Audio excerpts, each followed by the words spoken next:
ನಮಸ್ಕಾರ ಸ್ನೇಹಿತರೆ. ಜೀವನವನ್ನು ಬದಲಿಸುವ ಜ್ಞಾನದ ಈ ಪ್ರಯಾಣಕ್ಕೆ ನಿಮ್ಮನ್ನು ಪ್ರೀತಿಯಿಂದ ಆಹ್ವಾನಿಸುತ್ತಿದ್ದೇವೆ. ನಾವು ನೀಡುತ್ತಿರುವ ಈ ಮಾಹಿತಿ ಮತ್ತು ಆಡಿಯೋ ಬುಕ್ಗಳು ನಿಮ್ಮ ಬದುಕಿನಲ್ಲಿ ಸಕಾರಾತ್ಮಕ ಬದಲಾವಣೆ ತರುತ್ತಿವೆ ಎಂದು ನಾವು ನಂಬುತ್ತೇವೆ. ನಮ್ಮ ಈ ಪ್ರಯತ್ನವನ್ನು ಬೆಂಬಲಿಸಲು ಮತ್ತು ಇಂತಹ ಮತ್ತಷ್ಟು ಅಮೂಲ್ಯವಾದ ವಿಷಯಗಳನ್ನು ನಿರಂತರವಾಗಿ ಪಡೆಯಲು ದಯವಿಟ್ಟು ಈ ಕೂಡಲೇ ಸಬ್ಸ್ಕ್ರೈಬ್ ಆಗಿ ಮತ್ತು ಬೆಲ್ ಐಕಾನ್ ಒತ್ತಿ. ನೀವು ನಮ್ಮ ಈ ಜ್ಞಾನದ ಆಂದೋಲನದಲ್ಲಿ ಮತ್ತಷ್ಟು ಸಕ್ರಿಯವಾಗಿ ಪಾಲ್ಗೊಳ್ಳಲು ಬಯಸಿದರೆ ನಮ್ಮ ಚಾನೆಲ್ನ ಮೆಂಬರ್ಶಿಪ್ ಪಡೆದುಕೊಳ್ಳುವ ಮೂಲಕ ನಮಗೆ ಬೆನ್ನೆಲುಬಾಗಬಹುದು. ನಿಮ್ಮ ಈ ಸಹಕಾರ ನಮಗೆ ಗುಣಮಟ್ಟದ ಕಂಟೆಂಟ್ ತಯಾರಿಸಲು ಸ್ಫೂರ್ತಿ ನೀಡುತ್ತದೆ. ಬನ್ನಿ, ಇಂದಿನ ಈ ಅದ್ಭುತ ಅಧ್ಯಾಯವನ್ನು ಆರಂಭಿಸೋಣ. ರಾಬಿನ್ ಶರ್ಮಾ ಅವರ ಜಗತ್ಪ್ರಸಿದ್ಧ ಕೃತಿ ತನ್ನ ಫೆರಾರಿಯನ್ನು ಮಾರಿದ ಸನ್ಯಾಸಿ, the monk who sold his Ferrari, ಒಂದು ಅದ್ಭುತವಾದ ಆಧ್ಯಾತ್ಮಿಕ ಮತ್ತು ಪ್ರೇರಣಾದಾಯಕ ಕಥೆಯಾಗಿದೆ. ಈ ಕಥೆಯು ಜೂಲಿಯನ್ ಮ್ಯಾಂಟಲ್ ಎಂಬ ಅತ್ಯಂತ ಯಶಸ್ವಿ ವಕೀಲನ ಸುತ್ತ ಸುತ್ತುತ್ತದೆ. ಜೂಲಿಯನ್ ಹತ್ತಿರ ಎಲ್ಲವೂ ಇತ್ತು: ಅಪಾರ ಹಣ, ಹೆಸರು, ಪ್ರತಿಷ್ಠೆ ಮತ್ತು ಒಂದು ಕೆಂಪು ಫೆರಾರಿ ಕಾರು. ಆದರೆ ಈ ಯಶಸ್ಸಿನ ಓಟದಲ್ಲಿ ಅವನು ತನ್ನ ಆರೋಗ್ಯ ಮತ್ತು ನೆಮ್ಮದಿಯನ್ನು ಕಳೆದುಕೊಂಡಿರುತ್ತಾನೆ. ಒಂದು ದಿನ ನ್ಯಾಯಾಲಯದಲ್ಲಿ ವಾದ ಮಂಡಿಸುವಾಗಲೇ ಅವನಿಗೆ ಹೃದಯಾಘಾತವಾಗುತ್ತದೆ. ಈ ಘಟನೆ ಅವನ ಜೀವನದ ದಿಕ್ಕನ್ನೇ ಬದಲಿಸುತ್ತದೆ. ಪರಿವರ್ತನೆಯ ಹಾದಿ. ಜೂಲಿಯನ್ ತನ್ನೆಲ್ಲ ಆಸ್ತಿಪಾಸ್ತಿಗಳನ್ನು, ತನ್ನ ಪ್ರೀತಿಯ ಫೆರಾರಿ ಕಾರನ್ನು ಮಾರಿ ಜೀವನದ ನೈಜ ಅರ್ಥವನ್ನು ಹುಡುಕುತ್ತಾ ಭಾರತದ ಹಿಮಾಲಯಕ್ಕೆ ಪ್ರಯಾಣಿಸುತ್ತಾನೆ. ಅಲ್ಲಿ ಅವನು ಸಿವಾನಾ ಮುನಿಗಳನ್ನು ಭೇಟಿಯಾಗುತ್ತಾನೆ. ಆ ಮುನಿಗಳು ಜೂಲಿಯನ್ಗೆ ಬದುಕಿನ 7 ಮೌಲ್ಯಯುತ ತತ್ವಗಳನ್ನು ಬೋಧಿಸುತ್ತಾರೆ. ಈ ಪುಸ್ತಕವು ಕೇವಲ ಒಂದು ಕಥೆಯಲ್ಲ, ಇದು ಒತ್ತಡದ ಜೀವನದಲ್ಲಿ ನೆಮ್ಮದಿ ಮತ್ತು ಸಮತೋಲನವನ್ನು ಹೇಗೆ ಕಾಪಾಡಿಕೊಳ್ಳಬೇಕು ಎಂದು ತಿಳಿಸುವ ಒಂದು ಮಾರ್ಗದರ್ಶಿಯಾಗಿದೆ. ಅಧ್ಯಾಯ 1. ಎಚ್ಚರಿಕೆಯ ಕರೆ. ಆ ಘಟನೆ ಇಡೀ ನ್ಯಾಯಾಲಯವನ್ನೇ ನಡುಗಿಸಿತು. ಜನರಿಂದ ಕಿಕ್ಕಿರಿದು ತುಂಬಿದ್ದ ಕೋರ್ಟ್ ಹಾಲ್ನ ಮಧ್ಯದಲ್ಲೇ ಅವರು ಕುಸಿದು ಬಿದ್ದಿದ್ದರು. ಅವರು ಈ ದೇಶದ ಅತ್ಯಂತ ಪ್ರಸಿದ್ಧ ಮತ್ತು ಪ್ರತಿಷ್ಠಿತ ವಕೀಲರಲ್ಲಿ ಒಬ್ಬರು. $3,000 ಬೆಲೆಯ ಇಟಾಲಿಯನ್ ಸೂಟು ಧರಿಸಿ ತಮ್ಮ ಭವ್ಯ ವ್ಯಕ್ತಿತ್ವದಿಂದ ಎಲ್ಲರನ್ನೂ ಸೆಳೆಯುತ್ತಿದ್ದ ಆ ಮನುಷ್ಯ ಇಂದು ಅಸಹಾಯಕನಾಗಿ ಬಿದ್ದಿದ್ದ. ಜೂಲಿಯನ್ ಮ್ಯಾಂಟಲ್, ಸತತ ಕಾನೂನು ಹೋರಾಟಗಳಲ್ಲಿ ಗೆಲುವು ಸಾಧಿಸುತ್ತಿದ್ದ ಆ ಮಹಾನ್ ವ್ಯಕ್ತಿ ಇಂದು ತನ್ನದೇ ಜೀವನದ ಮುಂದೆ ಸೋತು ಮಲಗಿದ್ದ. ಮಗುವಿನಂತೆ ನಡುಗುತ್ತಾ ನೆಲದ ಮೇಲೆ ಹೊರಲಾಡುತ್ತಿದ್ದ ಅವರನ್ನು ಕಂಡು ನನಗೆ ದಿಗ್ಭ್ರಮೆಯಾಗಿತ್ತು. ನಾನು ಜೂಲಿಯನನ್ನು 17 ವರ್ಷಗಳಿಂದ ಬಲ್ಲೆ. ಹಾರ್ವರ್ಡ್ ಕಾನೂನು ಶಾಲೆಯ ವಿದ್ಯಾರ್ಥಿಯಾದಾಗ ನಾನು ಅವರ ಬಳಿ ಇಂಟರ್ನ್ ಆಗಿ ಸೇರಿದ್ದೆ. ಆಗ ಅವರು ಯೌವನದ ಹಸಿವು ಮತ್ತು ಗೆಲುವಿನ ಹಠ ಹೊಂದಿದ್ದ ಉದಯೋನ್ಮುಖ ತಾರೆ. ದಿನಕ್ಕೆ 18 ಗಂಟೆಗಳ ಕಾಲ ದುಡಿಯುತ್ತಿದ್ದ ಅವರು ಯಶಸ್ಸೇ ತನ್ನ ಜೀವನದ ಗುರಿ ಎಂದು ನಂಬಿದ್ದರು. ಅವರ ನ್ಯಾಯಾಲಯದ ನಾಟಕೀಯ ವಾದಗಳು ಪತ್ರಿಕೆಗಳ ಮುಖಪುಟದಲ್ಲಿರುತ್ತಿದ್ದವು. ಅವರ ಜೀವನ ಶೈಲಿಯೂ ಅಷ್ಟೇ ವಿಲಕ್ಷಣವಾಗಿತ್ತು. ನಗರದ ಅತ್ಯುತ್ತಮ ರೆಸ್ಟೋರೆಂಟ್ಗಳು, ದುಬಾರಿ ಕಾರುಗಳು ಮತ್ತು ಮಾಡೆಲ್ಗಳ ಒಡನಾಟ ಅವರ ದಿನಚರಿಯಾಗಿತ್ತು. ಜೂಲಿಯನ್ ತುಂಬಾ ಕಠಿಣ ವ್ಯಕ್ತಿಯಾಗಿದ್ದರೂ ಅವರ ಒರಟು ಸ್ವಭಾವದ ಹಿಂದೆ ಮೃದುವಾದ ಹೃದಯವಿತ್ತು. ಅವರು ಸದಾ ನನ್ನ ಹೆಂಡತಿ ಜೆನ್ನಿ ಬಗ್ಗೆ ವಿಚಾರಿಸುತ್ತಿದ್ದರು. ನನಗೆ ಆರ್ಥಿಕ ಸಂಕಷ್ಟ ಬಂದಾಗ ನನಗೆ ತಿಳಿಯದಂತೆ ಸ್ಕಾಲರ್ಶಿಪ್ ಕೊಡಿಸಿದ್ದರು. ಆದರೆ ಸಮಸ್ಯೆ ಏನೆಂದರೆ ಜೂಲಿಯನ್ ಕೆಲಸಕ್ಕೆ ದಾಸರಾಗಿದ್ದರು. ಹೆಚ್ಚು ಹಣ, ಹೆಚ್ಚು ಕೀರ್ತಿ ಮತ್ತು ಹೆಚ್ಚು ಅಧಿಕಾರದ ಹಸಿವು ಅವರನ್ನು ಒಳಗಿನಿಂದಲೇ ತಿನ್ನುತ್ತಿತ್ತು. 53ನೇ ವಯಸ್ಸಿನಲ್ಲಿ ಅವರು 70ರ ವೃದ್ಧನಂತೆ ಕಾಣುತ್ತಿದ್ದರು. ಮುಖದ ಮೇಲೆ ಸುಕ್ಕುಗಳು, ಅತಿಯಾದ ತೂಕ ಮತ್ತು ಕಳೆದುಹೋದ ಉತ್ಸಾಹ. ಅವರ ಜೀವನದಲ್ಲಿ ಈಗ ಯಾವುದೇ ಉದ್ದೇಶ ಅಥವಾ ಪ್ರೀತಿ ಇರಲಿಲ್ಲ. ಕೊನೆಗೊಂದು ದಿನ ಆ ಹೃದಯಾಘಾತ ಸಂಭವಿಸಿತು. ಅದು ಜೂಲಿಯನ್ ಮ್ಯಾಂಟಲ್ ಎಂಬ ಅಪ್ರತಿಮ ವಕೀಲನನ್ನು ಮತ್ತೆ ಭೂಮಿಗೆ ತಂದು ನಿಲ್ಲಿಸಿತು. ಅಧ್ಯಾಯ 2. ನಿಗೂಢ ಅತಿಥಿ. ಜೂಲಿಯನ್ ಹೃದಯಾಘಾತದ ನಂತರ ಎಲ್ಲವನ್ನೂ ತ್ಯಜಿಸಿ ಭಾರತಕ್ಕೆ ತೆರಳಿದರು ಎಂಬ ಸುದ್ದಿ ತಿಳಿಯಿತು. ಅವರು ತಮ್ಮ ಬಂಗಲೆ, ಖಾಸಗಿ ವಿಮಾನ ಮತ್ತು ಪ್ರೀತಿಯ ಕೆಂಪು ಫೆರಾರಿ ಕಾರನ್ನು ಕೂಡ ಮಾರಿಬಿಟ್ಟಿದ್ದರು. 3 ವರ್ಷಗಳೇ ಕಳೆದವು. ನಾನೂ ಕೂಡ ವಯಸ್ಸಾದಂತೆ ಸ್ವಲ್ಪ ವಾಸ್ತವವಾದಿಯಾದೆ. ನನ್ನ ತಂದೆ ಹೇಳುತ್ತಿದ್ದರು, ಜಾನ್, ಸಾಯುವಾಗ ಯಾರೂ ನಾನು ಕಚೇರಿಯಲ್ಲಿ ಇನ್ನಷ್ಟು ಸಮಯ ಕಳೆಯಬೇಕಿತ್ತು ಎಂದು ಬಯಸುವುದಿಲ್ಲ. ಹಾಗಾಗಿ ನಾನು ಕುಟುಂಬದೊಂದಿಗೆ ಹೆಚ್ಚು ಸಮಯ ಕಳೆಯತೊಡಗಿದೆ. ಒಂದು ದಿನ ಸಂಜೆ ನನ್ನ ಕಚೇರಿಯ ಬಾಗಿಲು ಮೆಲ್ಲನೆ ತೆರೆತು. ಸುಮಾರು 35 ವರ್ಷದ ಒಬ್ಬ ಯುವಕ ಒಳಗೆ ಬಂದ. ಅವನು ಎತ್ತರವಾಗಿದ್ದ, ದೃಢಕಾಯನಾಗಿದ್ದ ಮತ್ತು ಅವನ ಮುಖದಲ್ಲಿ ಒಂದು ವಿಶಿಷ್ಟವಾದ ದೈವೀಕ ಶಾಂತಿಯಿತ್ತು. ಅವನ ಕಣ್ಣುಗಳು ತೀಕ್ಷ್ಣವಾಗಿದ್ದವು. ಅವನು ನಗುತ್ತಾ ಕೇಳಿದ, ಜಾನ್, ನಿನ್ನ ಅತಿಥಿಗಳನ್ನು ನೀನು ಹೀಗೆಯೇ ಸ್ವಾಗತಿಸುವುದಾ? ನನಗೆ ಆಶ್ಚರ್ಯವಾಯಿತು. ಆ ನಗು, ಆ ಧ್ವನಿ. ಜೂಲಿಯನ್, ಇದು ನಿಜವಾಗಿಯೂ ನೀವೇನಾ? ನಾನು ನಂಬಲಾರದೆ ಕೇಳಿದೆ. ಅದು ಅವರೇ ಆಗಿದ್ದರು, ಆದರೆ ಸಂಪೂರ್ಣ ಬದಲಾಗಿದ್ದರು. ಆ ಅನಾರೋಗ್ಯದ ಮುಖ, ಆಯಾಸದ ಕಣ್ಣುಗಳು ಎಲ್ಲೂ ಇರಲಿಲ್ಲ. ಅವರೀಗ ಚೈತನ್ಯದ ಬುಗ್ಗೆಯಂತೆ ಕಾಣುತ್ತಿದ್ದರು. ಜೂಲಿಯನ್ ತನ್ನ ಕಥೆಯನ್ನು ಹೇಳಲು ಶುರುಮಾಡಿದರು. ಭಾರತದ ಹಳ್ಳಿಗಳಲ್ಲಿ ಅಲೆದಾಡಿ ಕೊನೆಗೆ ಕಾಶ್ಮೀರದ ಹಿಮಾಲಯದ ಪಾದದ ಬಳಿ ಯೋಗಿ ಕೃಷ್ಣನ್ ಎಂಬುವರನ್ನು ಭೇಟಿಯಾಗುತ್ತಾರೆ. ಆ ಕೃಷ್ಣನ್ ಜೂಲಿಯನ್ಗೆ ಬದುಕಿನ 7 ಮೌಲ್ಯಯುತ ತತ್ವಗಳನ್ನು ಬೋಧಿಸುತ್ತಾರೆ. ಈ ಪುಸ್ತಕವು ಕೇವಲ ಒಂದು ಕಥೆಯಲ್ಲ, ಇದು ಒತ್ತಡದ ಜೀವನದಲ್ಲಿ ನೆಮ್ಮದಿ ಮತ್ತು ಸಮತೋಲನವನ್ನು ಹೇಗೆ ಕಾಪಾಡಿಕೊಳ್ಳಬೇಕು ಎಂದು ತಿಳಿಸುವ ಒಂದು ಮಾರ್ಗದರ್ಶಿಯಾಗಿದೆ. ಅಧ್ಯಾಯ 3. ಹಿಮಾಲಯದ ಶಿಖರದಲ್ಲಿ ದೈವಿಕ ಭೇಟಿ. ಜೂಲಿಯನ್ ತನ್ನ ಪ್ರಯಾಣವನ್ನು ಮುಂದುವರಿಸಿದರು. ಹಿಮಾಲಯದ ಆ ಹಸಿರು ಪಣಿವೆಗಳು ಮತ್ತು ಹಿಮಚ್ಛಾದಿತ ಶಿಖರಗಳು ಅವರ ಮನಸ್ಸಿಗೆ ಹೊಸ ಚೈತನ್ಯ ನೀಡಿದ್ದವು.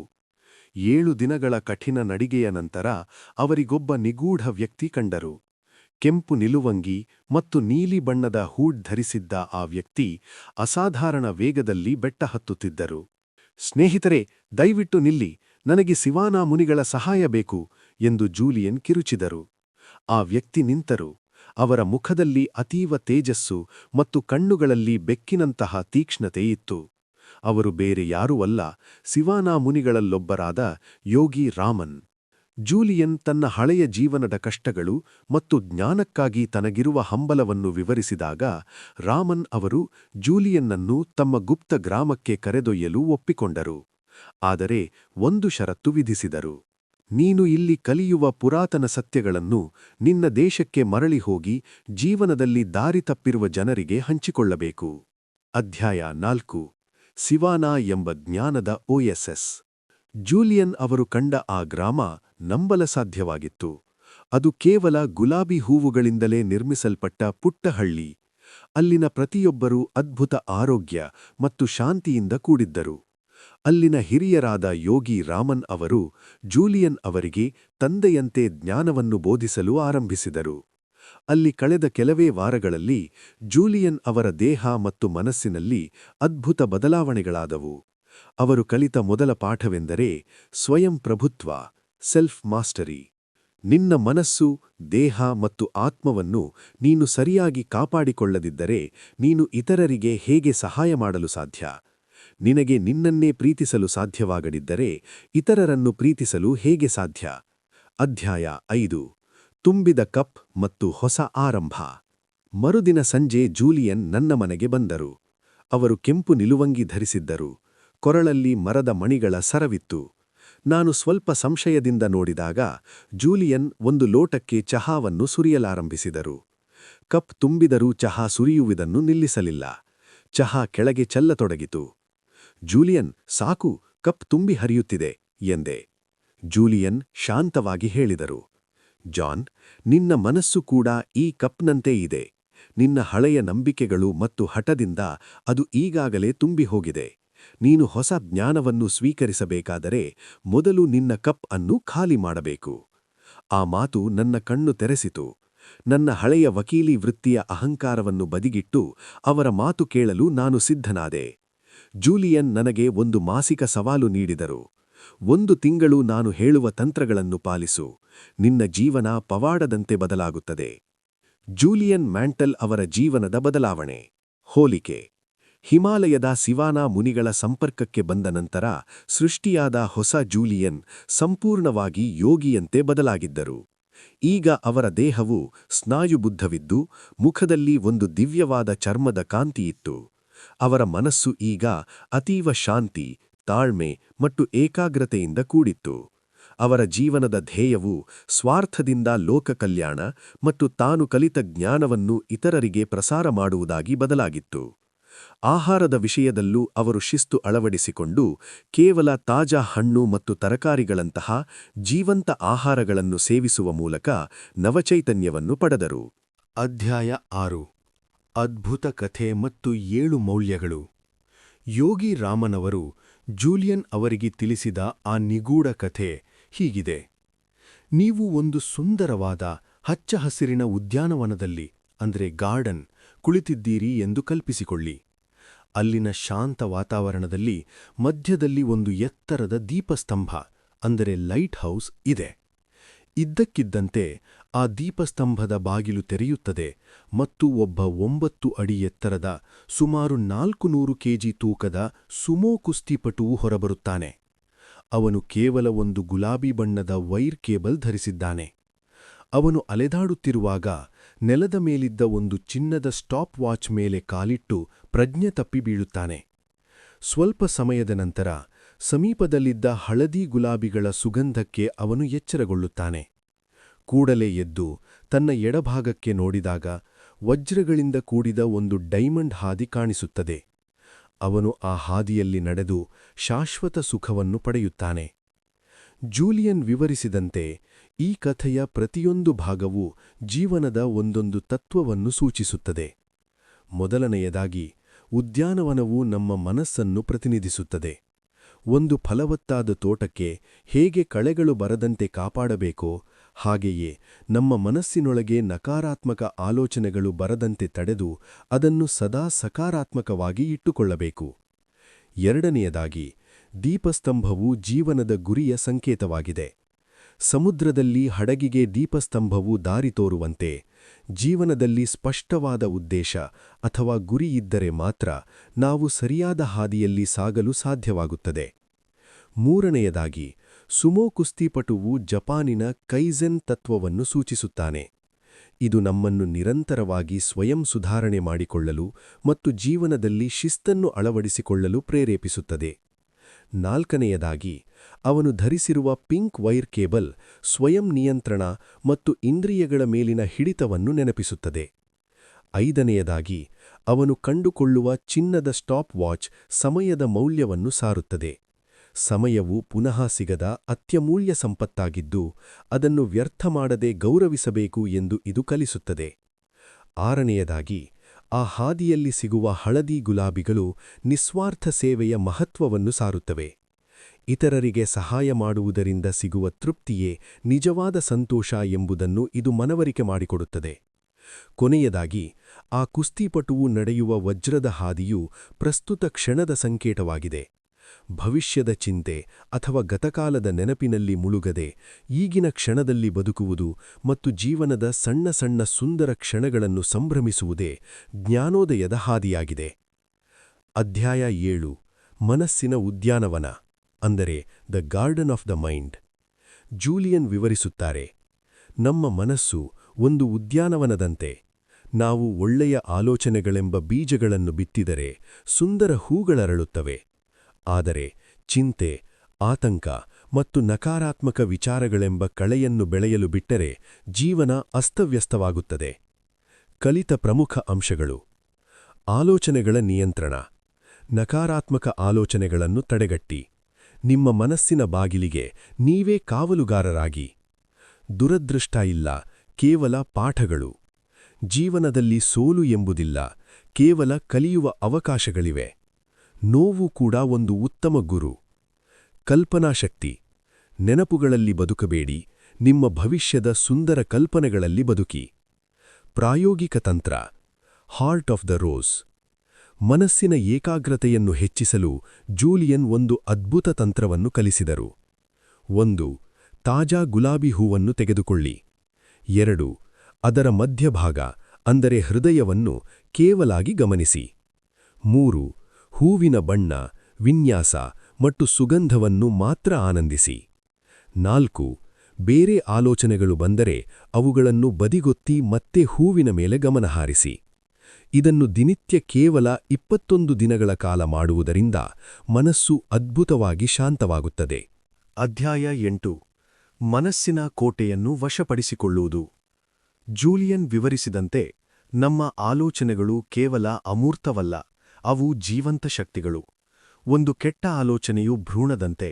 ಅದು ಮೊದಲು ಚಿಕ್ಕದಾಗಿರುತ್ತದೆ, ಆದರೆ ಬಿಟ್ಟರೆ ದೊಡ್ಡದಾಗಿ ಬೆಳೆದು ನಿಮ್ಮನ್ನು ಆವರಿಸಿಕೊಳ್ಳುತ್ತದೆ. ಇದನ್ನು ತಡೆಯಲು ಅವರು 2 ತಂತ್ರಗಳನ್ನು ಹಂಚಿಕೊಂಡರು. 1. Opposition thinking. ನಮ್ಮ ಮನಸ್ಸು ಏಕಕಾಲದಲ್ಲಿ ಕೇವಲ ಒಂದು ಆಲೋಚನೆಯನ್ನು ಮಾತ್ರ ಹೊಂದಿರಲು ಸಾಧ್ಯ ಎಂಬುದು ಪ್ರಕೃತಿಯ ನಿಯಮ. ಹಂತ 1. ನಿಮ್ಮ ಮನಸ್ಸಿನಲ್ಲಿ ನಕಾರಾತ್ಮಕ ಆಲೋಚನೆ, ಚಿಂತೆ ಭಯ ಬರುತ್ತಿದೆ ಎಂದು ಅರಿತುಕೊಳ್ಳಿ. ಹಂತ 2. ತಕ್ಷಣವೇ ಅದರ ವಿರುದ್ಧವಾದ ಧನಾತ್ಮಕ ಆಲೋಚನೆಯನ್ನು ಬದಲಿಯಾಗಿ ಹಿಡಿಸಿ. ಉದಾಹರಣೆ: ನೀವು ಆಯಾಸಗೊಂಡಿದ್ದರೆ ಉತ್ಸಾಹದಿಂದರಿಯುವುದನ್ನು ಕಲ್ಪಿಸಿಕೊಳ್ಳಿ. ನಗಲು ಪ್ರಯತ್ನಿಸಿ ಮತ್ತು ನೆಟ್ಟಗೆ ಕುಳಿತು ದೀರ್ಘವಾಗಿ ಉಸಿರಾಡಿ. ಕೆಲವೇ ನಿಮಿಷಗಳಲ್ಲಿ ನಿಮ್ಮ ಭಾವನೆ ಬದಲಾಗುತ್ತದೆ. 2. Secret of the lake. Sivana ಮುನಿಗಳು ಬೆಳಿಗ್ಗೆ 4 ಗಂಟೆಗೆ ಎದ್ದು ಶಾಂತವಾದ ಸರೋವರದ ನೀರನ್ನು ನೋಡುತ್ತಾ ತಮ್ಮ ಕನಸುಗಳನ್ನು ದೃಶ್ಯೀಕರಿಸುತ್ತಿದ್ದರು. ಇದನ್ನು ನೀವು ನಿಮ್ಮ ಮನೆಯಲ್ಲೇ ಮಾಡಬಹುದು. ಕಣ್ಣು ಮುಚ್ಚಿ ನೀವು ಏನಾಗಬೇಕೆಂದು ಬಯಸುತ್ತೀರೋ ಅದನ್ನು ಈಗಾಗಲೇ ಸಾಧಿಸಿರುವಂತೆ ಕಲ್ಪಿಸಿಕೊಳ್ಳಿ. ನೀವೊಬ್ಬ ಉತ್ತಮ ತಂದೆಯಾಗಬೇಕಿದ್ದರೆ ಮಕ್ಕಳೊಂದಿಗೆ ನಗುತ್ತಾ ಆಟವಾಡುತ್ತಿರುವುದನ್ನು ಮನಸ್ಸಿನ ಮೂವಿ ಸ್ಕ್ರೀನ್ ಮೇಲೆ ನೋಡಿ. ಮನಸ್ಸು ಚಿತ್ರಗಳ ಮೂಲಕ ಕೆಲಸ ಮಾಡುತ್ತದೆ. ಈ ಚಿತ್ರಗಳು ನಿಮ್ಮ ಆತ್ಮವಿಶ್ವಾಸವನ್ನು ಹೆಚ್ಚಿಸುತ್ತವೆ. ಅಧ್ಯಾಯ 9. ದೀಪಸ್ತಂಭ. ಜೀವನದ ಉದ್ದೇಶ, ಧರ್ಮ. ಕಥೆಯ 2ನೇ ಸಂಕೇತವಾದ ದೀಪಸ್ತಂಭವು ಜೀವನದ ಉದ್ದೇಶವನ್ನು ಸೂಚಿಸುತ್ತದೆ. ಜೂಲಿಯನ್ ಹೇಳುತ್ತಾರೆ, ಜೀವನದ ಉದ್ದೇಶವೇ ಉದ್ದೇಶಪೂರ್ಣಕವಾದ ಜೀವನ. The purpose of life is a life of purpose. ಸಂಸ್ಕೃತದಲ್ಲಿ ಇದನ್ನು ಧರ್ಮ ಎನ್ನಲಾಗುತ್ತದೆ. ಪ್ರತಿಯೊಬ್ಬರಿಗೂ ಈ ಭೂಮಿಯ ಮೇಲೆ ಒಂದು ವಿಶಿಷ್ಟವಾದ ವೀರ ಮಿಷನ್ ಇರುತ್ತದೆ. ಅದನ್ನು ಕಂಡುಹಿಡಿಯುವುದು ಹೇಗೆ? 1. ಗುರಿಗಳನ್ನು ಬರೆಯಿರಿ. ನಿಮ್ಮ ಗುರಿಗಳನ್ನು ಕಾಗದದ ಮೇಲೆ ಬರೆಯುವುದರಿಂದ ನಿಮ್ಮ ಸುಪ್ತ ಮನಸ್ಸಿಗೆ ಅದು ಪ್ರಮುಖವಾದುದು ಎಂಬ ಸಂಕೇತ ಹೋಗುತ್ತದೆ. 2. ಸೇವೆಯ ಮನೋಭಾವ. ನೀವು ಕಂಡುಕೊಂಡ ಗುರಿ ಅಥವಾ ಪ್ರತಿಭೆ ಇತರರ ಜೀವನವನ್ನು ಸುಧಾರಿಸಲು ಸಹಾಯ ಮಾಡಬೇಕು. ಯಾರು ಹೆಚ್ಚು ಸೇವೆ ಮಾಡುತ್ತಾರೋ ಅವರು ದೈಹಿಕವಾಗಿ ಮತ್ತು ಆಧ್ಯಾತ್ಮಿಕವಾಗಿ ಹೆಚ್ಚು ಫಲ ಪಡೆಯುತ್ತಾರೆ. ಕೈಜೆನ್. ಇದು ಸುಮೋ ಕುಸ್ತಿಪಟುವಿನ ಸಂಕೇತ. ಇದರರ್ಥ ನಿರಂತರವಾಗಿ ನಿಮ್ಮ ಮನಸ್ಸು, ದೇಹ ಮತ್ತು ಆತ್ಮವನ್ನು ಸುಧಾರಿಸಿಕೊಳ್ಳುವುದು. ಪ್ರತಿದಿನ ಕೇವಲ 10 ನಿಮಿಷದ ಆತ್ಮಾವಲೋಕನ ನಿಮ್ಮ ಜೀವನದ ದಿಕ್ಕನ್ನೇ ಬದಲಾಯಿಸಬಹುದು. ಜೂಲಿಯನ್ ಕಿಲಿಮಾತು. ಜಾನ್, ನಿನಗೆ ಪೇಂಟಿಂಗ್ ಮಾಡುವುದೆಂದರೆ ಇಷ್ಟವಲ್ಲವೇ? ಅದೇ ನಿನ್ನ ಧರ್ಮವಿರಬಹುದು. ನಿನ್ನ ಪ್ರತಿಭೆಯನ್ನು ಅಡಗಿಸಿಡಬೇಡಿ. ಸಮಯವಿಲ್ಲ ಎಂಬ ನೆನಪು ಹೇಳಬೇಡಿ. ಸಮಯವನ್ನು ಗೌರವಿಸುವವರು ಮಾತ್ರ ಅದನ್ನು ಸದುಪಯೋಗಪಡಿಸಿಕೊಳ್ಳಬಲ್ಲರು. ಅಧ್ಯಾಯ 10. ಗುರಿ ಸಾಧನೆಯ 5 ಹಂತಗಳು. ಜೂಲಿಯನ್ ವಿವರಿಸಿದಂತೆ ಯಾವುದೇ ಬದಲಾವಣೆ ಅಥವಾ ಗುರಿಯನ್ನು ತೂಕ ಇಳಿಸುವುದು ಅಥವಾ ಕೋಪ ಕಡಿಮೆ ಮಾಡಿಕೊಳ್ಳುವುದು ಸಾಧಿಸಲು ಈ ಕೆಳಗಿನ 5 ಹಂತಗಳು ಅನಿವಾರ್ಯ. 1. ಸ್ಪಷ್ಟ ದೃಶ್ಯೀಕರಣ. ನೀವು ಏನಾಗಬೇಕೆಂದು ಬಯಸುತ್ತೀರೋ ಅದನ್ನು ಈಗಾಗಲೇ ಸಾಧಿಸಿದಂತೆ ಕಲ್ಪಿಸಿಕೊಳ್ಳಿ. ಉದಾಹರಣೆಗೆ, ನೀವು ಸದೃಢವಾಗಿ ಕಾಣುತ್ತಿರುವುದನ್ನು ಪ್ರತಿ ಬೆಳಗ್ಗೆ ಕಲ್ಪಿಸಿಕೊಳ್ಳಿ. 2. ಧನಾತ್ಮಕ ಒತ್ತಡ. ನಮಗೆ ನಾವೇ ಸ್ವಲ್ಪ ಒತ್ತಡ ಹಾಕಿಕೊಳ್ಳಬೇಕು. ಇದಕ್ಕೆ ಉತ್ತಮ ದಾರಿ ಸಾರ್ವಜನಿಕ ಪ್ರತಿಜ್ಞೆ. ನಿಮ್ಮ ಗುರಿಯನ್ನು ಎಲ್ಲರಿಗೂ ತಿಳಿಸಿ. ಇದರಿಂದ ಸೋಲಬಾರದು ಎಂಬ ಹಠ ನಿಮ್ಮಲ್ಲಿ ಹುಟ್ಟುತ್ತದೆ. 3. ಸಮಯದ ಮಿತಿ. ಸಮಯದ ಮಿತಿಯಿಲ್ಲದ ಗುರಿಯು ಕೇವಲ ಒಂದು ಆಸೆ ಮಾತ್ರ. ಒಂದು ನಿರ್ದಿಷ್ಟ ದಿನಾಂಕವನ್ನು ನಿಗದಿಪಡಿಸಿ. 4. Dream book. ಒಂದು ಡೈರಿಯನ್ನು ಇಟ್ಟುಕೊಳ್ಳಿ. ಅದರಲ್ಲಿ ನಿಮ್ಮ ಆಸೆಗಳು, ಕನಸುಗಳು ಮತ್ತು ನಿಮಗೆ ಸ್ಫೂರ್ತಿ ನೀಡುವ ಚಿತ್ರಗಳನ್ನು ಅಂಟಿಸಿ. ಇದನ್ನು ಪ್ರತಿದಿನ ನೋಡಿ. 5. 21 ದಿನಗಳ ಮ್ಯಾಜಿಕ್ ನಿಯಮ. ಯಾವುದೇ ಹೊಸ ಚಟುವಟಿಕೆಯು ಹವ್ಯಾಸವಾಗಿ ಬದಲಾಗಲು ಸತತ 21 ದಿನಗಳ ಕಾಲ ಅದನ್ನು ಮಾಡಬೇಕು. ಹಳೆಯ ಹವ್ಯಾಸವು ಒಬ್ಬ ಬೇಡದ ಅತಿಥಿಯಂತೆ ಮೆಲ್ಲನೆ ಹೊರಟು ಹೋಗುತ್ತದೆ. ಅಧ್ಯಾಯ 11. ಕೈಜೆನ್, ನಿರಂತರ ಸುಧಾರಣೆ. ಆ ಕಥೆಯ 900 ಪೌಂಡ್ಗಳಿನ ಸುಮೋ ಕುಸ್ತಿಪಟುವು ಕೈಜೆನ್ ತತ್ವದ ಸಂಕೇತ. ಜಪಾನಿ ಭಾಷೆಯಲ್ಲಿ ಕೈಜೆನ್ ಎಂದರೆ ನಿರಂತರ ಮತ್ತು ಎಂದಿಗೂ ಮುಗಿಯದ ಸುಧಾರಣೆ. ಜೂಲಿಯನ್ ಇದನ್ನು ವಿವರಿಸಲು ಜಾನ್ ಅನ್ನು ನೆಲದ ಮೇಲೆ ಪುಷಪ್ಸ್ ಮಾಡಲು ಹೇಳುತ್ತಾರೆ. ಜಾನ್ 23 ಪುಷಪ್ಸ್ ಮಾಡಿ ಇನ್ನು ನನ್ನಿಂದ ಸಾಧ್ಯವಿಲ್ಲ ಎಂದಾಗ ಜೂಲಿಯನ್ ಇನ್ನೊಂದು 10 ಮಾಡು ಎಂದು ಆದೇಶಿಸುತ್ತಾರೆ. ಆಶ್ಚರ್ಯವೆಂದರೆ ಜಾನ್ ಅದನ್ನು ಮುಗಿಸಿಬಿಡುತ್ತಾನೆ. ಜೂಲಿಯನ್ ನೀಡಿದ ಪಾಠ. ನಮ್ಮ ಜೀವನದ ಮಿತಿಗಳನ್ನು ನಾವೇ ಹಾಕಿಕೊಳ್ಳುತ್ತೇವೆ. ನಿಮ್ಮ ಮಿತಿಯನ್ನು ನೀವು ದಾಟಿದಾಗ ಮಾತ್ರ ನಿಮ್ಮಲ್ಲಿ ಅಡಗಿರುವ ಅದ್ಭುತ ಶಕ್ತಿಯ ಪರಿಚಯ ನಿಮಗಾಗುತ್ತದೆ. ಅಧ್ಯಾಯ 12. ಮನಸ್ಸು, ದೇಹ ಮತ್ತು ಆತ್ಮದ ತ್ರಿವೇಣಿ ಸಂಗಮ. ಜೀವನವು ಪರಿಪೂರ್ಣವಾಗಬೇಕಾದರೆ ಕೇವಲ ಬುದ್ಧಿವಂತಿಕೆಯಿಂದ ಪ್ರಯೋಜನವಿಲ್ಲ. ಅದರ ಜೊತೆಗೆ ಸದೃಢವಾದ ದೇಹ ಮತ್ತು ಶಾಂತವಾದ ಆತ್ಮವಿರಬೇಕು. ಈ ಮೂರನ್ನೂ ಸುಧಾರಿಸಿಕೊಳ್ಳುವುದೇ ಕೈಜೆನ್.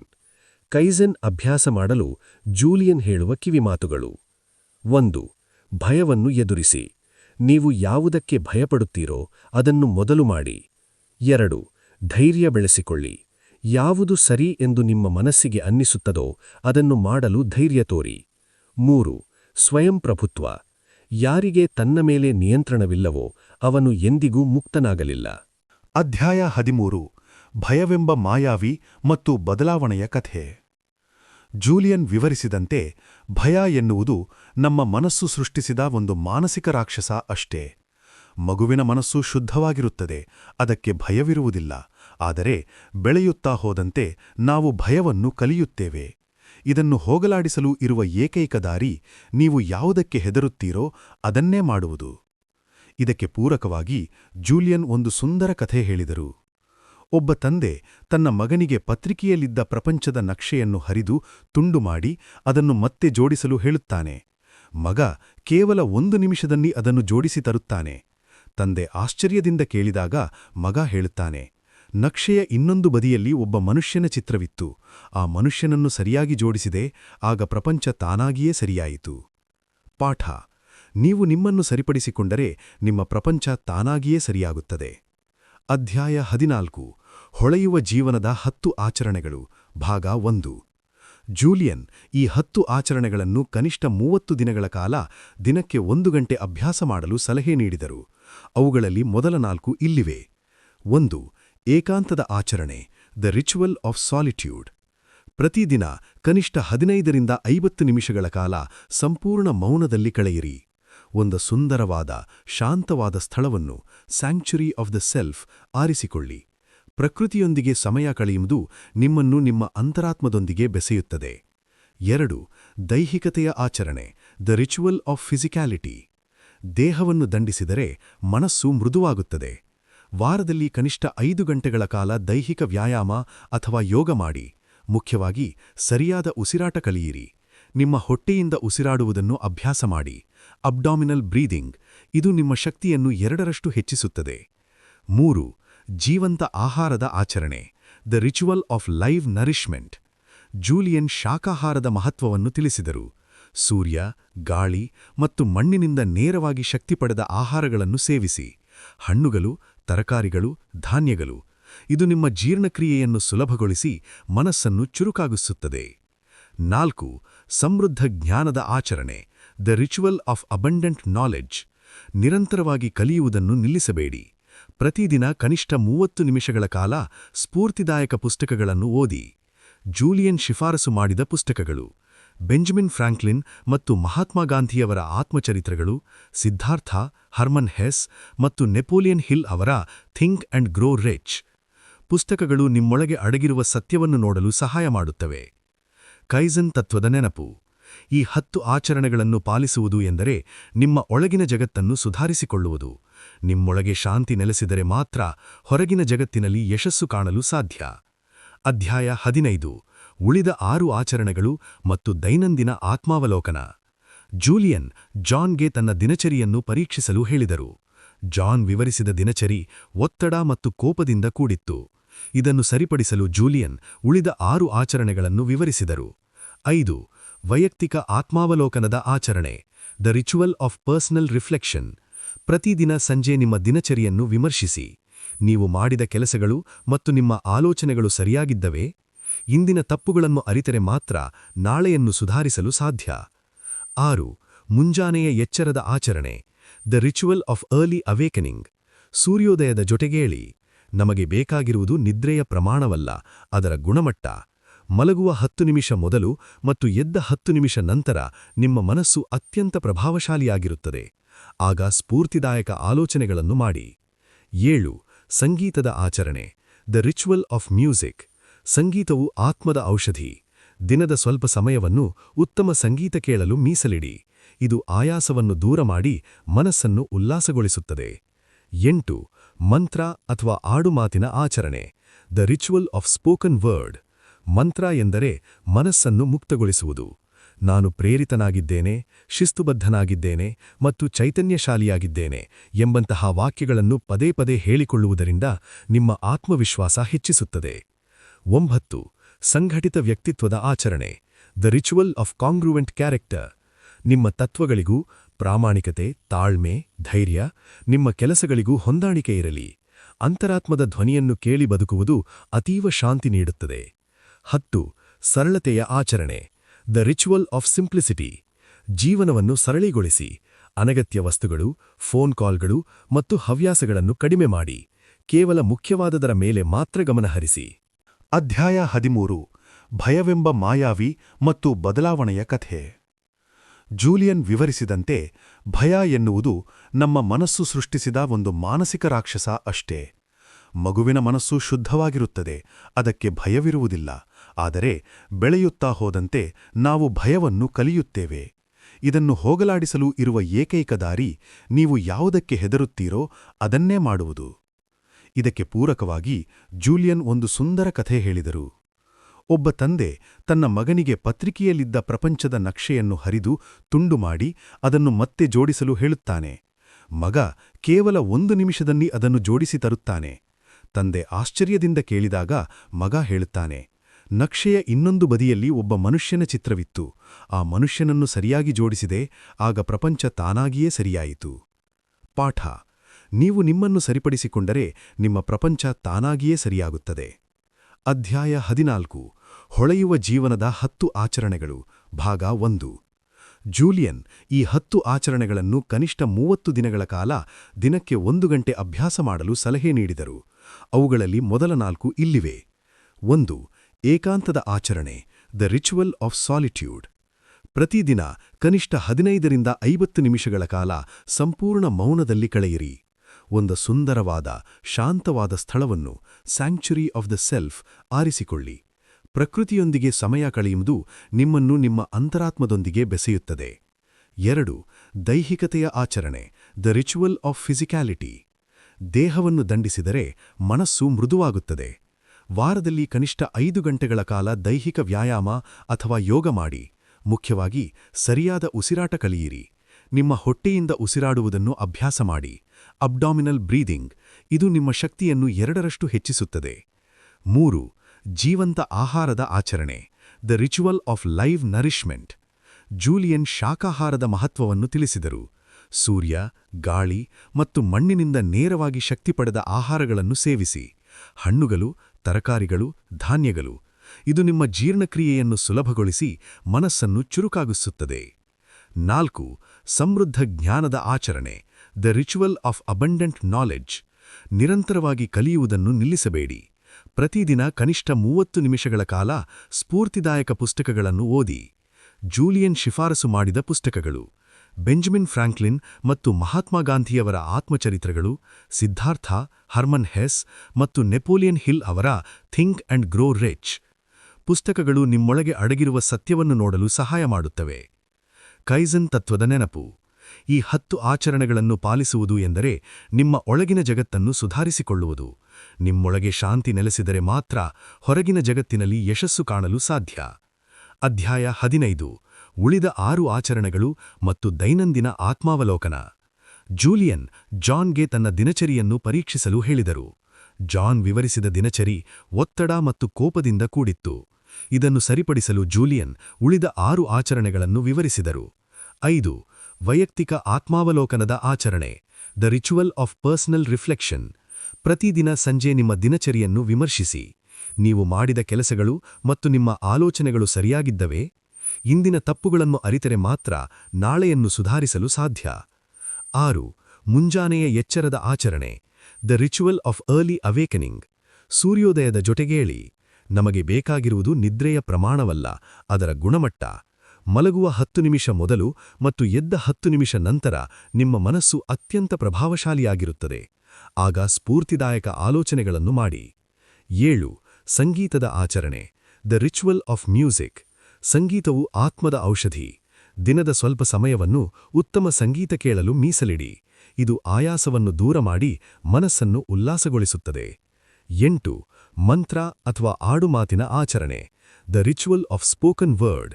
ಮಂತ್ರ ಎಂದರೆ ಮನಸ್ಸನ್ನು ಮುಕ್ತಗೊಳಿಸುವುದು. ನಾನು ಪ್ರೇರಿತನಾಗಿದ್ದೇನೆ, ಶಿಸ್ತುಬದ್ಧನಾಗಿದ್ದೇನೆ ಮತ್ತು ಚೈತನ್ಯಶಾಲಿಯಾಗಿದ್ದೇನೆ ಎಂಬಂತಹ ವಾಕ್ಯಗಳನ್ನು ಪದೇ ಪದೇ ಹೇಳಿಕೊಳ್ಳುವುದರಿಂದ ನಿಮ್ಮ ಆತ್ಮವಿಶ್ವಾಸ ಹೆಚ್ಚಿಸುತ್ತದೆ. 9. ಸಂಘಟಿತ ವ್ಯಕ್ತಿತ್ವದ ಆಚರಣೆ. The ritual of congruent character. ನಿಮ್ಮ ತತ್ವಗಳಿಗೂ ಪ್ರಾಮಾಣಿಕತೆ, ತಾಳ್ಮೆ, ಧೈರ್ಯ, ನಿಮ್ಮ ಕೆಲಸಗಳಿಗೂ ಹೊಂದಾಣಿಕೆ ಇರಲಿ. ಅಂತರಾತ್ಮದ ಧ್ವನಿಯನ್ನು ಕೇಳಿ ಬದುಕುವುದು ಅತೀವ ಶಾಂತಿ ನೀಡುತ್ತದೆ. 10. ಸರಳತೆಯ ಆಚರಣೆ. The ritual of simplicity. ಜೀವನವನ್ನು ಸರಳೀಗೊಳಿಸಿ. ಅನಗತ್ಯ ವಸ್ತುಗಳು, ಫೋನ್ ಕಾಲ್ಗಳು ಮತ್ತು ಹವ್ಯಾಸಗಳನ್ನು ಕಡಿಮೆ ಮಾಡಿ. ಕೇವಲ ಮುಖ್ಯವಾದದರ ಮೇಲೆ ಮಾತ್ರ ಗಮನಹರಿಸಿ. ಅಧ್ಯಾಯ 16. ಗುಲಾಬಿ ಬಣ್ಣದ ವೈರ್ ಕೇಬಲ್. ಶಿಸ್ತಿನ ಶಕ್ತಿ. ಕಥೆಯ ಆ ಸುಮೋ ಕುಸ್ತಿಪಟು ಧರಿಸಿದ್ದ ಗುಲಾಬಿ ವೈರ್ ಕೇಬಲ್ ಇಚ್ಛಾಶಕ್ತಿ ಮತ್ತು ಸ್ವಯಂ ನಿಯಂತ್ರಣದ ಸಂಕೇತ. ವೈರ್ ಕೇಬಲ್ನ ಪಾಠ. ಒಂದು ಸಣ್ಣ ತಂತಿ ಸುಲಭವಾಗಿ ತುಂಡಾಗುತ್ತದೆ, ಆದರೆ ಸಾವಿರಾರು ತಂತಿಗಳು ಸೇರಿ ತಯಾರಾದ ಕೇಬಲ್ ಕಬ್ಬಿಣಕ್ಕಿಂತಲೂ ಗಟ್ಟಿಯಾಗಿರುತ್ತದೆ. ಅದೇ ರೀತಿ ನೀವು ಪ್ರತಿದಿನ ಮಾಡುವ ಸಣ್ಣ ಸಣ್ಣ ಶಿಸ್ತಿನ ಕೆಲಸಗಳು, ಉದಾಹರಣೆಗೆ ಬೇಗ ಏಳುವುದು ಅಥವಾ ವ್ಯಾಯಾಮ ಮಾಡುವುದು, ಕಾಲಕ್ರಮೇಣ ನಿಮ್ಮ ಚಾರಿತ್ರವನ್ನು ಕಬ್ಬಿಣದಂತೆ ಗಟ್ಟಿಯಾಗಿಸುತ್ತವೆ. ಶಿಸ್ತಿನ ಉಕ್ಕಿನ ಮೂಲಕ ನೀವು ಧೈರ್ಯ ಮತ್ತು ಶಾಂತಿಯುತ ಚಾರಿತ್ರವನ್ನು ರೂಪಿಸುತ್ತೀರಿ. ಅದಿಲ್ಲದಿದ್ದರೆ ನೀವು ದಾರಿದೀಪವಿಲ್ಲದ ಹಡಗಿನಂತೆ ಮುಳುಗಿ ಹೋಗುತ್ತೀರಿ. ಇಚ್ಛಾಶಕ್ತಿಯನ್ನು ಹೆಚ್ಚಿಸುವ ಉಪಾಯ. ನಿಮ್ಮ ಮನಸ್ಸನ್ನು ನಿಮ್ಮ ಸೇವಕನನ್ನಾಗಿ ಮಾಡಿಕೊಳ್ಳಿ, ಅದರ ದಾಸರಾಗಬೇಡಿ. ಮಲಗುವಾಗ ಸ್ನೂಸ್ ಬಟನ್ ಒತ್ತಬೇಡಿ, ಬದಲಾಗಿ ಎದ್ದು ಹೊರಗೆ ಹೋಗುವ ದೃಶ್ಯವನ್ನು ಮನಸ್ಸಿನಲ್ಲಿ ಮೂಡಿಸಿ. ನಿಮ್ಮ ಆಲೋಚನೆಗಳನ್ನು ನಿಯಂತ್ರಿಸಿದರೆ ನಿಮ್ಮ ಜೀವನ ನಿಮ್ಮ ನಿಯಂತ್ರಣಕ್ಕೆ ಬರುತ್ತದೆ. ಅಧ್ಯಾಯ 17. ಚಿನ್ನದ ಸ್ಟಾಪ್ ವಾಚ್. ಸಮಯದ ಸದ್ಬಳಕೆ. ಕಥೆಯ ಸುಮೋ ಕುಸ್ತಿಪಟು ಕಾಲಿಟ್ಟು ಬೀಳುವ ಆ ಚಿನ್ನದ ಸ್ಟಾಪ್ ವಾಚ್ ನಮ್ಮ ಜೀವನದ ಅತ್ಯಂತ ಅಮೂಲ್ಯ ಸಂಪತ್ತಾದ ಸಮಯವನ್ನು ಸೂಚಿಸುತ್ತದೆ. ಜೂಲಿಯನ್ ಕಲಿಸಿದ ಸಮಯದ ಪಾಠಗಳು. 1. 80-20 ನಿಯಮ. The 20% rule. ನಮ್ಮ ಜೀವನದ 80% ಯಶಸ್ಸು ನಾವು ಮಾಡುವ ಕೇವಲ 20% ಕೆಲಸಗಳಿಂದ ಬರುತ್ತದೆ. ಟಿವಿ ನೋಡುವುದು ಅಥವಾ ಹರಟೆ ಹೊಡೆಯುವುದು ನಿಮ್ಮ ಜೀವನದ ಮೇಲೆ ದೊಡ್ಡ ಪ್ರಭಾವ ಬೀರದು. ಬದಲಾಗಿ ಕುಟುಂಬದೊಂದಿಗೆ ಕಳೆಯುವ ಸಮಯ ಮತ್ತು ಸ್ವಯಂ ಸುಧಾರಣೆಯ ಮೇಲೆ ಗಮನಹರಿಸಿ. 2. ಇಲ್ಲ ಎನ್ನಲು ಕಲಿಯಿರಿ. ಸಣ್ಣಪುಟ್ಟ ವಿಷಯಗಳಿಗೆ ಇಲ್ಲ ಎನ್ನಲು ಧೈರ್ಯ ತೋರಿದರೆ ಮಾತ್ರ ದೊಡ್ಡ ಮತ್ತು ಮುಖ್ಯವಾದ ವಿಷಯಗಳಿಗೆ ಹೌದು ಎನ್ನಲು ನಿಮಗೆ ಸಾಧ್ಯವಾಗುತ್ತದೆ. 3. Death bed mentality. ಇಂದೇ ನನ್ನ ಜೀವನದ ಕೊನೆಯ ದಿನ ಎಂದು ಬದುಕಿ. ಆಗ ನೀವು ದೂರು ನೀಡುವುದನ್ನು ನಿಲ್ಲಿಸಿ ಪ್ರತಿಯೊಂದು ಕ್ಷಣವನ್ನು ಪ್ರೀತಿಯಿಂದ ಸಂಭ್ರಮಿಸಲು ಕಲಿಯುತ್ತೀರಿ. ಅಧ್ಯಾಯ 18. ಹಳದಿ ಗುಲಾಬಿಗಳು. ನಿಸ್ವಾರ್ಥ ಸೇವೆಯ ಸುಗಂಧ. ಕಥೆಯ ಕುಸ್ತಿಪಟು ಎಚ್ಚರಗೊಳ್ಳುವುದು ಹಳದಿ ಗುಲಾಬಿಗಳ ಸುಗಂಧದಿಂದ. ಇದು ನಿಸ್ವಾರ್ಥ ಸೇವೆಯ ಸಂಕೇತ. ಯಾರು ಇತರರಿಗೆ ಗುಲಾಬಿಗಳನ್ನು ನೀಡುತ್ತಾರೋ ಅವರ ಕೈಯಲ್ಲಿ ಆ ಸುಗಂಧ ಸ್ವಲ್ಪ ಮಟ್ಟಿಗೆ ಉಳಿದೇ ಇರುತ್ತದೆ. Paradigm shift. ಜೂಲಿಯನ್ ವಿವರಿಸುವಂತೆ ನಾವು ಕೇವಲ ವ್ಯಕ್ತಿಗಳಲ್ಲ, ಈ ಜಗತ್ತಿನ ಒಂದು ಭಾಗ. ನಮ್ಮ ಜೀವನದ ನಿಜವಾದ ಉದ್ದೇಶ ಇತರರಿಗೆ ಸಹಾಯ ಮಾಡುವುದು. ನೀವು ಇತರರ ಜೀವನವನ್ನು ಸುಧಾರಿಸಲು ಶ್ರಮಿಸಿದಾಗ ನಿಮ್ಮ ಜೀವನವು ತಾನಾಗಿಯೇ ಉನ್ನತ ಮಟ್ಟಕ್ಕೆ ಏರುತ್ತದೆ. ನಿಮ್ಮ ಜ್ಞಾನ, ಶಕ್ತಿ ಮತ್ತು ಪ್ರೀತಿಯನ್ನು ಸಮಾಜಕ್ಕೆ ಹಂಚಿ. ಅಧ್ಯಾಯ 19. ಸತೋರಿ ಅಥವಾ ಕ್ಷಣಿಕ ಜಾಗೃತಿ. ಜಾನ್ ಈ ಮಾತುಗಳನ್ನು ಕೇಳುತ್ತಾ ತನ್ನೊಳಗೆ ಒಂದು ದೊಡ್ಡ ಬದಲಾವಣೆಯನ್ನು ಅನುಭವಿಸುತ್ತಾನೆ. ಇದನ್ನು ಜಪಾನಿ ಭಾಷೆಯಲ್ಲಿ ಸತೋರಿ ಅಥವಾ ತತ್ತಕ್ಷಣದ ಜಾಗೃತಿ ಎನ್ನಲಾಗುತ್ತದೆ. ನಾವು ಭೌತಿಕ ಅನುಭವ ಪಡೆಯುತ್ತಿರುವ ಆಧ್ಯಾತ್ಮಿಕ ಜೀವಿಗಳಲ್ಲ, ಬದಲಾಗಿ ಆಧ್ಯಾತ್ಮಿಕ ಅನುಭವ ಪಡೆಯುತ್ತಿರುವ ಭೌತಿಕ ಜೀವಿಗಳು. ಜೂಲಿಯನ್ ಈಗ ಹಳೆಯ ವಕೀಲರಲ್ಲ, ಬದಲಾಗಿ ಒಬ್ಬ ನವಜಾತ ಶಿಶುವಿನಂತೆ ಉತ್ಸಾಹಿಯಾಗಿದ್ದಾರೆ. ಅವರ ಗುರಿ ಈಗ ಕೇವಲ ಹಣ ಗಳಿಸುವುದಲ್ಲ, ಬದಲಾಗಿ ಸಿವಾನಾ ಮುನಿಗಳ ಈ ಜ್ಞಾನವನ್ನು ಜಗತ್ತಿಗೆ ಹರಡುವುದು. ಜೂಲಿಯನ್ ಮ್ಯಾಂಟಲ್ ಅವರ ಅಂತಿಮ ಸಂದೇಶ. ಜಾನ್, ನಿನ್ನ ಹಿಂದೆ ಏನಿದೆ ಅಥವಾ ನಿನ್ನ ಮುಂದೆ ಏನಿದೆ ಎಂಬುದು ಮುಖ್ಯವಲ್ಲ, ನಿನ್ನ ಒಳಗೆ ಏನಿದೆ ಎಂಬುದು ಅತ್ಯಂತ ಮುಖ್ಯ. ನಿನ್ನ ಗತಕಾಲಕ್ಕೆ ನೀನು ಕೈದಿಯಾಗಬೇಡ, ನಿನ್ನ ಭವಿಷ್ಯಕ್ಕೆ ನೀನೇ ಶಿಲ್ಪಿಯಾಗು. ಅಧ್ಯಾಯ 20. ವಜ್ರದ ಹಾದಿ ಮತ್ತು ಈ ಕ್ಷಣದ ಮಹಿಮೆ. ಜೂಲಿಯನ್ ವಿವರಿಸಿದ ಸುಮೋ ಕುಸ್ತಿಪಟುವಿನ ಕಥೆಯ ಕೊನೆಯಲ್ಲಿ ಅವನು ಎಚ್ಚರಗೊಂಡು ಒಂದು ವಜ್ರದ ಹಾದಿಯನ್ನು ನೋಡುತ್ತಾನೆ. ಇದು ನಮ್ಮ ಜೀವನದ 7ನೇ ಮತ್ತು ಅಂತಿಮ ತತ್ವ, ಈ ಕ್ಷಣದಲ್ಲಿ ಬದುಕುವುದು. Living in the now. Julian ಹಂಚಿಕೊಂಡ ಜೀವನದ ಸತ್ಯಗಳು. ಪೀಟರ್ ಮತ್ತು ಮ್ಯಾಜಿಕ್ ದಾರ. ಪೀಟರ್ ಎಂಬ ಹುಡುಗನಿಗೆ ತನ್ನ ಜೀವನದ ಸಮಯವನ್ನು ವೇಗವಾಗಿ ಓಡಿಸುವ ಮ್ಯಾಜಿಕ್ ದಾರ ಸಿಗುತ್ತದೆ. ಅವನು ಶಾಲೆ ಬೇಡವೆಂದು ದಾರ ಎಳೆಯುತ್ತಾನೆ, ಹದಿನರೆಯ ಬೇಡವೆಂದು ದಾರ ಎಳೆಯುತ್ತಾನೆ, ಕೆಲಸದ ಒತ್ತಡ ಬೇಡವೆಂದು ದಾರ ಎಳೆಯುತ್ತಾನೆ. ಕೊನೆಗೆ ಅವನು ವೃದ್ಧನಾದಾಗ ಅರಿವಾಗುವುದೇನೆಂದರೆ ಆ ವೇಗದಲ್ಲಿ ಅವನು ತನ್ನ ಮಕ್ಕಳ ಬಾಲ್ಯ, ಹೆಂಡತಿಯ ಪ್ರೀತಿ ಮತ್ತು ಜೀವನದ ಸುಂದರ ಕ್ಷಣಗಳನ್ನೇ ಕಳೆದುಕೊಂಡಿದ್ದಾನೆ. ಜೀವನ ಒಂದು ಪ್ರಯಾಣ. ಸಂತೋಷ ಎನ್ನುವುದು ಭವಿಷ್ಯದಲ್ಲಿ ತಲುಪಬೇಕಾದ ಗುರಿಯಲ್ಲ, ಅದು ನಾವೀಗ ನಡೆಯುತ್ತಿರುವ ಹಾದಿಯಲ್ಲೇ ಇದೆ. ನೀವು ಯಶಸ್ಸಿನ ಶಿಖರ ಏರುವ ಧಾವನದಲ್ಲಿ ನಿಮ್ಮ ಮಕ್ಕಳ ಮೊದಲ ಹೆಜ್ಜೆಯನ್ನು ನೋಡಲು ಮರೆಯಬೇಡಿ. ಕೃತಜ್ಞತೆಯ ಆಚರಣೆ. ದಿನಕ್ಕೆ ಕೇವಲ 5 ನಿಮಿಷ ನಿಮ್ಮ ಬಳಿ ಇರುವ ಸುಂದರ ವಸ್ತುಗಳು ಮತ್ತು ವ್ಯಕ್ತಿಗಳಿಗಾಗಿ ದೇವರಿಗೆ ಧನ್ಯವಾದ ಅರ್ಪಿಸಿ. ಇದು ನಿಮ್ಮ ಜೀವನವನ್ನು ಸಮೃದ್ಧಿಸುತ್ತದೆ. ಅಧ್ಯಾಯ 21. ಜೂಲಿಯನ್ ಮ್ಯಾಂಟಲ್ ಅವರ ಗುಪ್ತನೋವು. ಇಷ್ಟು ಹೊತ್ತು ನಗ್ತಾ ಜ್ಞಾನ ಹಂಚಿದ ಜೂಲಿಯನ್ ಮೊದಲ ಬಾರಿಗೆ ಕಣ್ಣೀರು ಹಾಕುತ್ತಾರೆ. ಅವರು ತಮ್ಮ ರಹಸ್ಯವನ್ನು ಜಾನ್ ಮುಂದೆ ಬಿಚ್ಚಿಡುತ್ತಾರೆ. ಹಲವು ವರ್ಷಗಳ ಹಿಂದೆ ಅವರೊಬ್ಬ ಪುಟ್ಟ ಮಗಳನ್ನು ಅಪಘಾತದಲ್ಲಿ ಕಳೆದುಕೊಂಡಿದ್ದರು. ಆ ನೋವನ್ನು ಮರೆಯಲು ಅವರು ಕೆಲಸದ ದಾಸರಾದರು. ಅವರ ಹೆಂಡತಿ ದೂರವಾದಳು. ನನ್ನ ಮಗಳ ನಗುವನ್ನು ಮತ್ತೊಮ್ಮೆ ಕೇಳಲು ನಾನು ಜಗತ್ತಿನ ಎಲ್ಲ ಆಸ್ತಿಯನ್ನು ನೀಡಬಲ್ಲೆ ಎಂದು ಅವರು ಭಾವುಕರಾಗುತ್ತಾರೆ. ಜಾನ್, ನಿನ್ನ ಮಕ್ಕಳ ಬಾಲ್ಯವನ್ನು ಅವರ ಜೊತೆಗೂಡಿ ಬದುಕು. Live your childrens childhood. ಅಧ್ಯಾಯ 22. ತಾಜ್ಮಹಲ್ ಮತ್ತು ನಿಮ್ಮ ಜೀವನ. ನಮ್ಮ ಜೀವನವು ತಾಜ್ಮಹಲ್ ಇದ್ದಂತೆ. ತಾಜ್ಮಹಲ್ ಒಂದೇ ದಿನದಲ್ಲಿ ನಿರ್ಮಾಣವಾಗಲಿಲ್ಲ. 22 ವರ್ಷಗಳ ಕಾಲ ಪ್ರತಿದಿನವೂ ಒಂದೊಂದು ಇಟ್ಟಿಗೆಯನ್ನು ಜೋಡಿಸಿ ಆ ಅದ್ಭುತವನ್ನು ಸೃಷ್ಟಿಸಲಾಯಿತು. ನಿಮ್ಮ ಜೀವನದ ಉನ್ನತಿಯೂ ಹಾಗೆಯೇ. ಪ್ರತಿದಿನ ನೀವು ಮಾಡುವ ಸಣ್ಣ ಸಣ್ಣ ಸುಧಾರಣೆಗಳು, ಅಂದರೆ ಕೈಜೆನ್, ನಿಮ್ಮನ್ನು ಯಶಸ್ಸಿನ ಶಿಖರಕ್ಕೆ ಕೊಂಡೊಯ್ಯುತ್ತವೆ. ಉಪಸಂಹಾರ. ಖಾಲಿ ಕಪ್.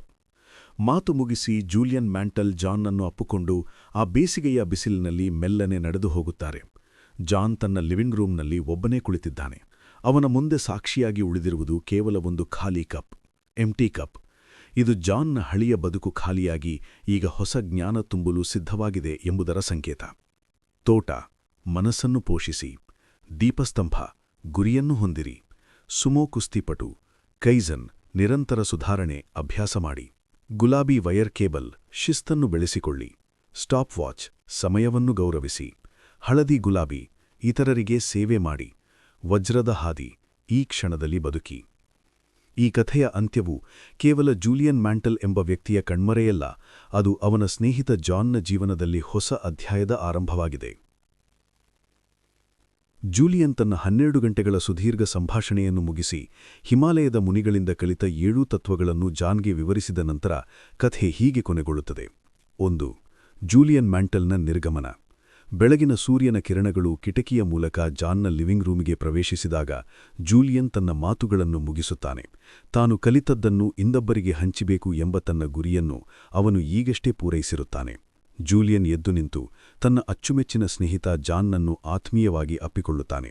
ನಂತರ ಯಾವುದೇ ಆಡಂಬರವಿಲ್ಲದೆ ಒಬ್ಬ ಸಾಮಾನ್ಯ ಮನುಷ್ಯನಂತೆ ಆ ಬಿಸಿಲಿನ ಮುಂಜಾನೆಯಲ್ಲಿ ಜಾನ್ನ ಮನೆಯಿಂದ ಹೊರನಡೆದು ಹೋಗುತ್ತಾನೆ. 2. ಖಾಲಿ ಕಪ್ನ ಸಂದೇಶ.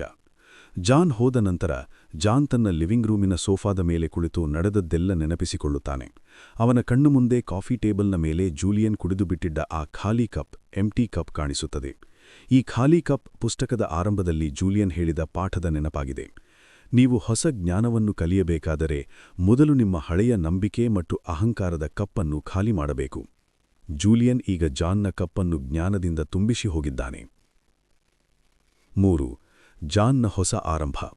ಜೂಲಿಯನ್ನ ರೂಪಾಂತರವನ್ನು ಕಣ್ಣಾರೆ ಕಂಡ ಜಾನ್ ತಾನು ಕೂಡ ಇನ್ನು ಮುಂದೆ ಕೇವಲ ಹಣ ಮತ್ತು ಕೆಲಸದ ಹಿಂದೆ ಓಡುವ ಯಂತ್ರವಾಗುವುದಿಲ್ಲ ಎಂದು ನಿರ್ಧರಿಸುತ್ತಾನೆ. ಅವನು ತನ್ನ ಹೆಂಡತಿ ಮತ್ತು ಮಕ್ಕಳೊಂದಿಗೆ ಹೆಚ್ಚಿನ ಸಮಯ ಕಳೆಯಲು, ತನ್ನ ಆರೋಗ್ಯವನ್ನು ಕಾಪಾಡಿಕೊಳ್ಳಲು ಮತ್ತು ಪ್ರತಿಯೊಂದು ಕ್ಷಣವನ್ನು ವಜ್ರದ ಹಾದಿಯಂತೆ ಸಂಭ್ರಮಿಸಲು ಸಂಕಲ್ಪ ಮಾಡುತ್ತಾನೆ. ಪುಸ್ತಕ ನೀಡುವ ಅಂತಿಮ ಸಾರಾಂಶ, ದ ಟೇಕ್ಅವೇ. ಈ ಕಥೆಯ ಅಂತ್ಯವು ನಮಗೆ 3 ಪ್ರಮುಖ ವಿಚಾರಗಳನ್ನು ನೆನಪಿಸುತ್ತದೆ. 1. ಪರಿವರ್ತನೆ ಅಸಾಧ್ಯವಲ್ಲ. ಒಬ್ಬ ಅಹಂಕಾರಿ ವಕೀಲ ಸನ್ಯಾಸಿಯಾಗಬಲ್ಲವೆಂದರೆ ಯಾರು ಬೇಕಾದರೂ ತಮ್ಮ ಜೀವನವನ್ನು ಬದಲಾಯಿಸಿಕೊಳ್ಳಬಹುದು. 2. ಸೇವೆ ಅತ್ಯುನ್ನತ. ನಮಗಾಗಿ ಬದುಕುವುದು ಸಾಮಾನ್ಯ, ಇತರರಿಗಾಗಿ ಬದುಕುವುದು ಶ್ರೇಷ್ಠ. 3. ಬಾಹ್ಯ ಪ್ರಪಂಚಕ್ಕಿಂತ ಒಳಗಿನ ಪ್ರಪಂಚ ಮುಖ್ಯ. ನಿಮ್ಮ ಮನಸ್ಸು ಸರಿಯಾಗಿದ್ದರೆ ಮಾತ್ರ ನಿಮ್ಮ ಪ್ರಪಂಚ ಸುಂದರವಾಗಿರುತ್ತದೆ. ಈ ಕಥೆಯ ಅಂತಿಮ ಸಾಲುಗಳು ನಮಗೆ ನೆನಪಿಸುವುದೇನೆಂದರೆ, ಪರಿವರ್ತನೆಯು ಕೇವಲ ಒಂದು ಆಲೋಚನೆಯಿಂದ ಆರಂಭವಾಗುತ್ತದೆ. ಜೂಲಿಯನ್ ಮ್ಯಾಂಟಲ್ ತನ್ನ ಜ್ಞಾನದ ಪಾಲನ್ನು ಜಾನ್ಗೆ ಹಂಚಿ ಹೊರನಡೆದಂತೆ ನೀವು ಕೂಡ ಈಗ ಈ ಜೀವನೋತ್ಸಾಹದ ಹಾದಿಯಲ್ಲಿದ್ದೀರಿ.